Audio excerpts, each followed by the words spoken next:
বাশার আল আসাদের পতনের পর সিরিয়া জুড়ে চলছে উৎসব। শুক্রবার রাজধানী দামেস্কের রাস্তায় নামেন হাজারো মানুষ, উদযাপন করেন স্বৈরাচারের পতনের। জুমার দিন হওয়ায় দেশটির বিভিন্ন শহরে ছিল উৎসবের আমেজ।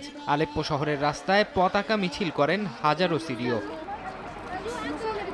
তবে উৎসব যেমন আছে তেমনি দেখা মিলছে উল্টো চিত্র।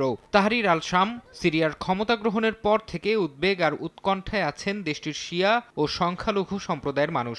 অনেকে দেশ ছেড়ে পাড়ি জমাতে ভিড় করছেন আরেক যুদ্ধ বিধ্বস্ত দেশ লেবাননে। বাশার আল আসাদের পতনের পর খুব দ্রুতই সিরিয়ায় ঢুকে পড়ে ইসরায়েলি সেনারা। হামলা চালাতে থাকে সিরীয় সেনাবাহিনীর ঘাঁটি লক্ষ্য করে। দখল করে নেয় কৌশলগত গুরুত্বপূর্ণ বিশাল ভূখণ্ড। দখলকৃত এলাকায় নতুন বাহিনী মোতায়েন না হওয়া পর্যন্ত ইসরায়েলি সেনারা সেখানেই থাকবে বলে জানিয়েছে তেল আবিব। শীতকাল জুড়ে গোলান মালভূমির জাতিসংঘের পর্যবেক্ষণে থাকা নিরাপদ অঞ্চলে সেনাদের অবস্থান করার নির্দেশ দিয়েছেন ইসরায়েলের প্রতিরক্ষা মন্ত্রী।